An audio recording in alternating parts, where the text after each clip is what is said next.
বর্ষাকালে পেঁয়াজি হবে না এটা হতেই পারে না, কিন্তু আমরা বাড়িতে যে পেঁয়াজি বানাই সেটা বাজারের মতো হয় না, মানে বাইরেটা মুচমুচে ভেতরটা সফট। এই ভিডিওতে আপনারা দেখবেন কিভাবে একদম বাজারের মতো পেঁয়াজি আপনারা বাড়িতেই তৈরি করতে পারবেন। আর দেখুন বন্ধুরা, এটা কতটা পরিমাণে মুচমুচে হয়েছে আর ভেতরটা একেবারেই সফট। তো সবার প্রথমে পেঁয়াজটাকে কেটে নেব। তো পেঁয়াজটা ঠিক কীভাবে কাটতে হবে আমি দেখিয়ে দিচ্ছি। পেঁয়াজটা সব সময় আপনারা যখন পেঁয়াজি বানাবেন ঠিক এইভাবে একটু পাতলা পাতলা করে কেটে নেবেন, খুব বেশি মোটা আর একেবারে পাতলা করে কিন্তু পেঁয়াজগুলো কাটবেন না। আর চেষ্টা করবেন পেঁয়াজি বানানোর পেঁয়াজগুলো যখন কাটবেন যে কোনো ধারালো চাকু বা ধারালো বটি দিয়ে কাটার, তাহলে পেঁয়াজ থেকে জলটা বেরোবে না। তো দেখুন পেঁয়াজগুলো আমি কেটে নিয়েছি, আর পেঁয়াজগুলো ঠিক এরকম একটু পাতলা করে আমি কেটেছি। এবার কেটে রাখা পেঁয়াজগুলো একটা পাত্রের মধ্যে নিয়ে নেব।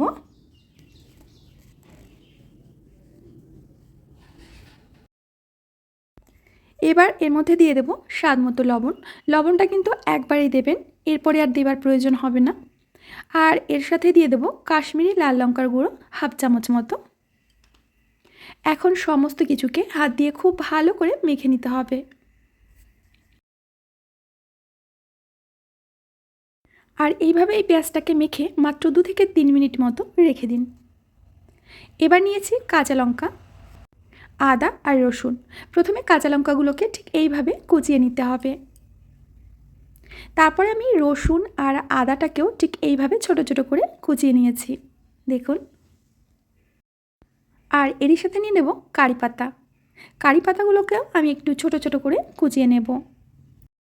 আর 2 থেকে 3 মিনিটের মধ্যেই পেঁয়াজ থেকে এরকম জল গলতে শুরু করেছে। এখন পেঁয়াজ থেকে আমরা এরকম মুঠো মুঠো করে চেপে চেপে জলটা বের করব। জলটা কিন্তু আমরা ফেলে দেব না, এর মধ্যেই থাকবে, চেপে চেপে জলটা শুধু বের করব। এখন দিয়ে দেব আদা কুচি, রসুন কুচি, সাথে দিয়ে দেব ধনে পাতা কুচি, আর এর সাথে কারি পাতা কুচি, আর দিয়ে দেব কাঁচা লঙ্কা কুচি। দিয়ে দিচ্ছি গোটা জিরে 2 চামচ মতো, আর এর সাথে দিয়ে দেব জোয়ান, সামান্য একটু হলুদ, আর দিয়ে দেব হাফ চামচ মতো লঙ্কার গুঁড়ো। এটা অবশ্যই ঝাল লঙ্কার গুঁড়ো দিতে হবে।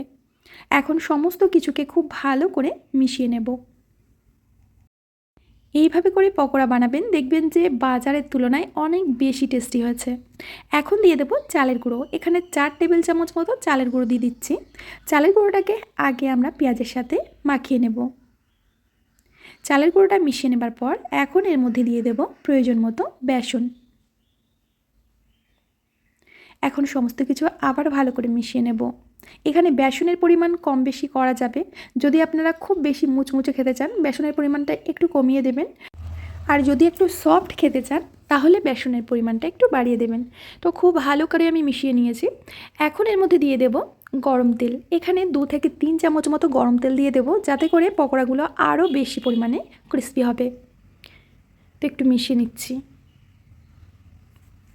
পেঁয়াজটা কিন্তু আমাদের মাখানো হয়ে গেছে। এবার পকোড়াগুলো যখন বানাবো তখন আমরা শুধু আঙুলের সাহায্যে ঠিক এইভাবে তুলব, গোল করতে হবে না, কিছুই করতে হবে না, এইভাবে তুলব আর তেলের মধ্যে ছেড়ে দেব। তেলটা খুব ভালো করে গরম করে নিয়েছি। এখন একে একে পকোড়া তেলের মধ্যে দিয়ে দিচ্ছি।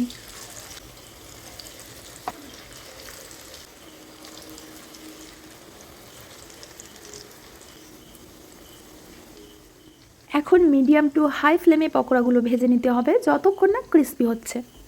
তো পকোড়াগুলো পুড়িয়ে কিন্তু খুব বেশি লাল লাল করে ফেলবেন না, তাহলে এটা খেতে কিন্তু একটু তেতো লাগবে। মোটামুটি মিডিয়াম ফ্লেমে সুন্দর একটা কালার আসা পর্যন্ত আপনাদের ভেজে নিতে হবে। আর আপনারা বুঝতেই পারবেন যে এটা ক্রিস্পি হয়েছে, তখন নামিয়ে নিতে হবে। তো মাঝে মধ্যে আমি এইভাবে একটু নেড়ে চেড়ে দিচ্ছি।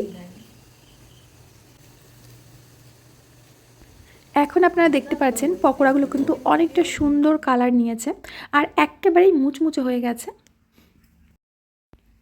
এখন আমরা তেল থেকে তুলে নেব।